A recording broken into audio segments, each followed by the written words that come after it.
All right, so we've all been there, right? Like when you tell yourself, okay, this time I'm really going to stop scrolling late at night. Uh-huh. But then, like clockwork, it's 11 p.m. and your thumb just kind of takes on a life of its own. Yeah, I know that feeling. It's almost like a reflex, you know? And even our listeners, like Gwen mentioned, that reaching for the phone first thing in the morning is a struggle. And Leo shared a similar experience.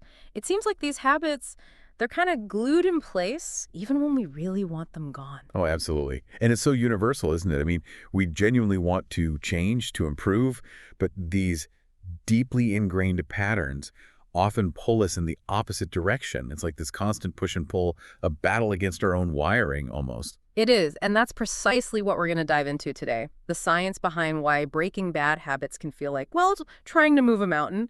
You, our fantastic listeners, sent us some really interesting research and stories, and we're going to use that as our map today. Yeah, and our goal today is to understand the why. What's going on in our brains that makes these habits so resistant to change?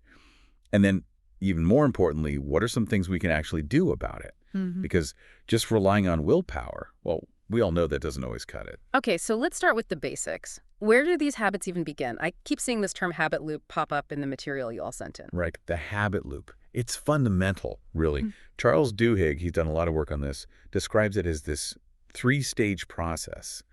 You have the cue, the routine, and then the reward, almost like a little program running in the background of our minds. So, can you paint a picture for us? How would this habit loop actually play out in real life? Maybe using some of the things that Gwen and Leo talked about. Okay, so imagine this. You're feeling kind of bored, restless. That feeling, that's your cue. And what's often the automatic routine that follows, reaching for your phone, right? And what's the reward? Well, that little dopamine hit you get from, seeing a new notification or scrolling through social media is that quick burst of novelty and stimulation. Right, dopamine, the brain's little pleasure chemical. So every time we complete that loop cue, routine reward, our brain is essentially getting a little pat on the back, like, good job, do that again. And the more we repeat it, the more ingrained that connection becomes. Exactly. It's like carving a path in the woods. Yeah. The more you walk it, the clearer and more defined it gets. So those actions, they become more automatic, less conscious thought required. And as Gwen and Leo mentioned, that's why these habits, even the ones we know aren't good for us, can feel so deeply ingrained, almost like second nature. And what's really interesting is research is suggesting that it's not just the reward itself, but the anticipation of that reward that really strengthens these loops. And even unexpected rewards can make them even stickier. That totally makes sense. But here's the real head scratcher. If we know these habits aren't serving us, if we really want to stop, why is it so hard to actually do it? Why do we keep hitting that snooze button on change, like that I'll quit tomorrow mentality? It feels almost universal. Yeah, I'll quit tomorrow. I think it's often a way of protecting ourselves, Hmm. avoiding that discomfort that comes with change. Because even change that we know is good for us in the long run can feel disruptive in the moment. Right. We're being asked to give up something that's familiar, maybe even comforting, even if it has negative consequences down the road. So it's like choosing instant gratification over long-term benefits. It's like, choosing to chill out and watch TV instead of hitting the gym, even though we know exercise would make us feel better in the long run. Exactly. Our brains, they're wired to prioritize immediate rewards. The pleasure of relaxing on the couch, it's right there, it's tangible. Whereas the benefits of exercise, yeah, they're real, but they're also kind of abstract and delayed. Hmm? Plus, as Leo pointed out, change often requires effort. If we're not fully convinced of the why behind the change, if that immediate comfort of the bad habit is just too appealing, it's really easy to just keep putting it off. And this brings us to another key point, which is the role of our environment. Because it's not all just about what's going on inside our heads, right? It seems like our surroundings have a big impact on the habits we form. Oh, absolutely. Our environment can be a powerful force, shaping our behavior in ways we might not even realize. Both Gwen and Leo talked about this in terms of food. Like, if you have a bowl of candy sitting out on the counter, you're way more likely to grab a handful than if it's tucked away in a cupboard. It's like that saying, out of sight, out of mind. But it's not just a saying, it's backed up by science, right? Right. Research consistently shows that if something's visible and easy to access, we're more likely to consume it, even if we're not truly hungry. And this goes beyond food, too. Think about your phone. If it's the first thing you see when you wake up, right there on your nightstand, you're much more likely to grab it. And it's the same with, like, Leo's example of the TV remote. If it's always within reach, turning on a TV becomes the default, even if you had other plans. Our brains love the path of least resistance. So if a bad habit is the easiest option, well, guess which path we're going to take? It's a little unsettling to realize how much power our environment has over us. Now, we've been talking about bad habits broadly, but some of them might seem pretty minor, right? Like scrolling through social media for an extra few minutes or hitting the snooze button one more time. But the material we're looking at suggests that even these small things, they can really add up over time. They absolutely do. It's that idea of the compound effect, right? Take procrastination, for example. In the moment, putting something off might feel like a small act of self-preservation. I'll deal with it later. But like Gwen and Leo said, all those laters can snowball into a huge backlog of tasks, leading to stress, overwhelm. It's like a tiny leak that eventually becomes a flood. A procrastination flood, that sounds fun, right? But seriously, the link between putting things off and increased stress, even poorer physical health, it's definitely not something to ignore. What about those habits that are maybe less obvious, like the nighttime phone scrolling we mentioned before? It seems like everyone's doing it. It's incredibly common, and it perfectly illustrates how seemingly small daily actions can have big long-term consequences. That blue light from our screens, it messes with our sleep, disrupting the production of melatonin. And that poor sleep, over time, it can really affect everything. Our mood, our energy, even our ability to focus. Wow, it really is a domino effect. So we've uncovered the why behind these stubborn habits. The habit loop, the allure of instant gratification, the power of our environment, and the way small things accumulate. Now let's shift gears and talk about the how. What can we actually do about it? The material you guys sent mentions some really interesting strategies. One that keeps popping up is this idea of habit stacking. Oh, habit stacking, that's a great one. It's basically taking advantage of our existing routines. Instead of trying to build a new habit from scratch, you're attaching it to a habit you already have. It's like Leo described it, you're piggybacking on an existing neural pathway. So how does this work in practice? What are some examples people can try? Sure, so let's say you want to drink more water. You could decide that every time you brush your teeth in the morning, you'll immediately follow it with a full glass of water.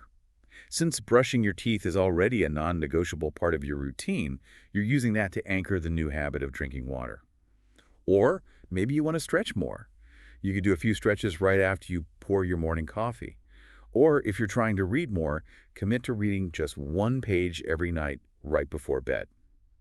The key is to find a consistent habit you already have and then pair it with the new desired behavior. That's so smart. It's like, why fight your brain when you can work with it? Now, another approach that really stood out was this tiny habits idea. Can you tell us more about that? Yeah, tiny habits. This comes from the work of B.J. Fogg, behavior scientist at Stanford. His research shows that starting small, ridiculously small, can be much more effective than trying to make big, sweeping changes all at once. Gwen and Leo both touched on this. Like, setting these huge goals can feel overwhelming, and then when we inevitably stumble, it's easy to just give up completely. So instead of saying, I'm going to work out for an hour every day, it's more like, I'm going to do 5 push-ups right now. Exactly. Or, if you're trying to cut back on social media, instead of deleting all your accounts, which can feel drastic, maybe you start by committing to 5 fewer minutes each day. That feels achievable, right? Yeah. And then as you succeed with that small change, you build momentum, and you can gradually increase it over time. Same thing with eating healthier. Maybe you add just 1 extra serving of veggies to your plate each day. The point is, make the initial step so tiny that it feels almost effortless. It's about lowering the barrier to entry, making it easy to get started. And those small wins, they build confidence and make bigger change less intimidating. Now, you know what's really helpful? The material we got also pointed out some common mistakes people make when trying to break bad habits. Right. It's important to know the pitfalls so we can avoid them. One of the biggest ones is setting those overly ambitious goals, like I'm never eating junk food again, or I'm going to work out every single day, no excuses. I mean, that initial enthusiasm is great, but those kinds of rigid goals, they're rarely sustainable. Yeah, one little slip up and it feels like the whole thing's blown. What are some other common traps? Another one is not tracking progress. It's easy to lose motivation if you don't have a way to see how you're doing, but change, especially when it comes to habits, it often happens gradually. So even just keeping a simple journal or jotting down small victories like, hey, I chose a healthy snack today, can really help. It gives you tangible evidence that you're moving in the right direction. It's like having a visual reminder that things are changing, even if you don't feel it day to day. And finally, what about the role of support and accountability? Oh, that's huge. Underestimating the power of accountability can really sabotage your efforts. Trying to change alone, it's much harder to resist temptation or bounce back from setbacks. But if you share your goals with someone you trust, join a group, or find an online community, you create a sense of external commitment. It's like having cheerleaders in your corner. And those cheerleaders, they can offer encouragement when you need it most, Hmm. helping you see those slip-ups as temporary blips, not total failures. That makes so much sense. It's like having an external structure to support your internal motivation. All right, so to recap some of the key takeaways from today's deep dive. Let's see, first and foremost, remember that breaking bad habits, it's not just about willpower. It's about understanding how habits work in the first place, that whole habit loop we talked about. Right, and secondly, small, consistent actions. They're way more effective than trying to change everything overnight. Whether it's through habit stacking or tiny habits, it's about making those changes sustainable. And I think this is crucial. Don't underestimate the power of progress, no matter how small. Every step in the right direction counts. It all adds up. Now, before we wrap things up, I noticed that the material you guys sent in also included some really helpful phrases related to breaking habits. Maybe we could quickly go over those just to make sure everyone's on the same page. Of course, yeah. So, to break a habit, pretty straightforward. It means to stop doing something that's become automatic. Instant pleasure refers to that immediate gratification we get from certain actions, often the ones we're trying to break free from.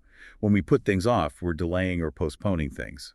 Strong willpower is that mental muscle we use to resist urges and make conscious choices. If something plays a key role, it means it's really important. Procrastination, that's the act of intentionally delaying tasks, which often leads to not so great consequences. When things pile up, they accumulate and can make us feel overwhelmed. To stick with something means to keep going, even when it gets tough.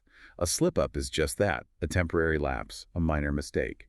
And lastly, gradual changes are those changes that happen slowly and incrementally over time. Awesome. I hope those definitions are helpful for everyone as they think about their own habits. So, as we wrap up our deep dive today, I just want to emphasize that you are absolutely capable of change. Those past struggles, they don't define you. They just highlight the complexity of this whole habit thing. But by understanding the science and using these practical strategies, you can make real progress. And to leave you with a final thought, think about one small habit you'd like to change. Don't worry about quitting cold turkey. Just ask yourself, what's one tiny, almost ridiculously easy step I can take today? Maybe it's putting a glass of water by your bed so you can drink it before you grab your phone tomorrow morning. Or maybe it's setting a timer for 5 minutes less on your favorite social media app. Observe what happens. You might be surprised by the ripple effect that one small shift can create. Yeah, I agree. Little changes lead to big results. Give it a try. That's it for today's deep dive. Thanks for listening. Thanks, everyone.